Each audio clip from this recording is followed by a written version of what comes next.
As The Force Awakens introduced dozens of new characters to the Star Wars universe, fans can't help but wonder how many of them are exactly what they seem. And if their true identities are much more interesting, how many of them will be revealed in coming films. Fan theories have ranged from convincing to ridiculous, with the true identities of Rey, the Jedi hero in The Force Awakens, and Supreme Leader Snoke being two of the most debated. To fill you in on the best and worst theories, we're going to run through some of the most popular suspicions from editors and commenters at ScreenRant.com. Needless to say, we'll be spoiling Star Wars The Force Awakens, so you have been warned. Rey. The identity of Rey's parents is very likely a key detail, not only because she's the latest in a line of powerful Force users, but because they apparently abandoned her on a backwater planet without a last name that we know of. Assuming her parents weren't pure evil, fans have argued that Rey, which may or may not be her real name, was stashed for her own safety, much like the original Luke Skywalker. And that means her parents could have been high-profile targets, for good or for bad. The Youngest Skywalker. With the Star Wars saga following the Skywalker family to this point, introducing Luke Skywalker's daughter as the new star would keep the storyline alive. There's a lot of evidence, too. Rey hears Luke and Anakin's lightsaber calling out to her, not just in any voice, but her own cries when her unseen parents left her behind on Jakku. When she touches the saber, she envisions sights and sounds key to the Skywalker family. Not to mention the revelation that in her darkest hours, she pictures an island in the middle of an ocean. Probably the same ocean where she eventually finds an older Luke Skywalker. Could the father's Force powers have been calling out to his daughter the entire time, or vice versa? It's possible that Rey is just a former student of Luke Skywalker's, but with Luke's life a total mystery, and the Force especially powerful in his bloodline, a stronger bond looks likely. Sister of Ren. As Yoda told fans in the original series, there is another Skywalker aside from the now bearded Jedi. Since Leia is shown to have had a son with Han Solo, who says the two couldn't have had a daughter too?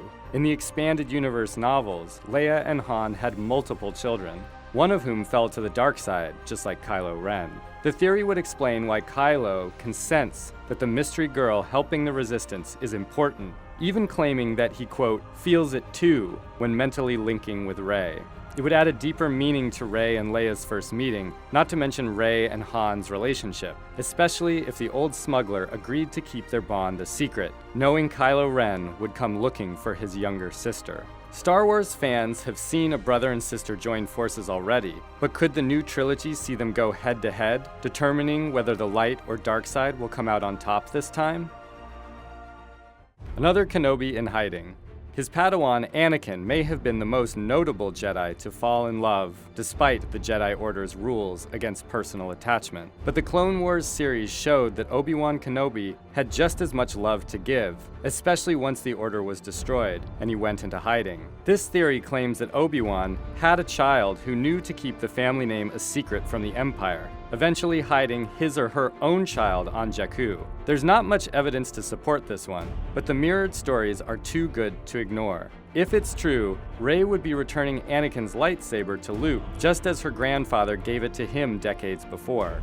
Where Anakin's grandson Kylo Ren fights for the dark side, Obi-Wan's granddaughter rises to defeat him. Aside from making Anakin and Obi-Wan the heart of the entire series, it would open the door to Kenobi's bloodline, not Skywalker's, producing a, quote, chosen one, prophesized to bring balance to the Force. It's a bit less likely, but seeing Luke train the grandchild of his own mentor, that might be an even better way of bringing the story full circle.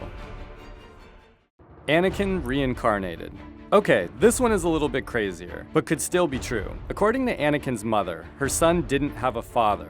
He was a child born out of the Force. It explained his powers and his mission to destroy the Sith.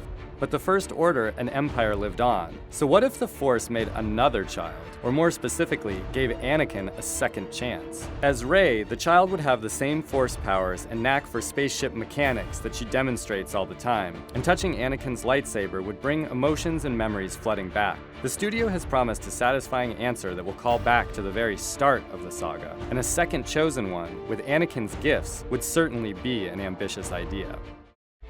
Supreme Leader Snoke. Those are just a few of the theories concerning the identity of the newest Star Wars Force user. But the big bad villain is just as important. Assuming that Supreme Leader Snoke is an adopted title, like most Star Wars villains, fans can't help but imagine which existing characters Snoke might actually be, even if the cast maintains he's a new character. Given that J.J. Abrams has a history of lying to keep audiences guessing, Snoke is worth discussing, especially since the theories are just as fun to imagine. The Operator. The old Star Wars novels were thrown out of canon, but were replaced just as quickly. Star Wars Aftermath introduced a few characters before they even appeared in The Force Awakens, but one mystery leader has fans talking. Known only as the Operator, and believed to be a former Imperial Admiral presumed dead, the figure is more ruthless than any Imperial before him. He's even willing to leak information to the Resistance, letting other officers be ambushed and killed to make the Empire stronger or more devoted. Fans have seen how the new First Order is likely a result, and have wondered if the Operator eventually took the name Snoke to lead the Order himself. Darth Plagueis. When Palpatine was trying to seduce Anakin Skywalker to the dark side in Revenge of the Sith, he told him a story of his own master, Darth Plagueis. But even the knowledge of how to prevent death or create life couldn't keep Plagueis alive when his apprentice rose up to kill him and take a servant Sith of his own. But what if Plagueis was only disfigured? Could he live on in secret, waiting to undo his apprentice's plan and take a new student in Kylo Ren? It would explain Snoke's alien size and appearance, and his injuries. Or maybe having died and resurrecting himself was Plagueis' last challenge. The Grand Inquisitor. As fans of Star Wars Rebels already know, Darth Vader and the Emperor didn't hunt down Force users themselves. They hired Inquisitors to do the job. Leading the group was the Grand Inquisitor, directly serving Vader as his best Force-using Jedi hunter. He actually looks like Snoke, but was implied to have died in the show Rebels. But as Star Wars fans know, death isn't always permanent. Grand Moff Tarkin. It's a long shot, but we have to include our own theory about Snoke's identity. In short, he could be the broken, rebuilt, and more determined than ever Grand Moff Tarkin, Darth Vader's former superior officer and villain of the first Star Wars. Tarkin has the smarts to be both the Operator and Snoke, assuming he wasn't killed in the Death Star explosion. It's an outlandish theory, but if the new Star Wars team is going to bring back an existing character, why not start with the best? That's our breakdown of the most convincing or most entertaining theories on Snoke and Rey's identities in the new Force Awakens trilogy. But what do you think? Have we missed any possible answers? Let us know in the comments, and remember to subscribe to our channel for more videos like this one.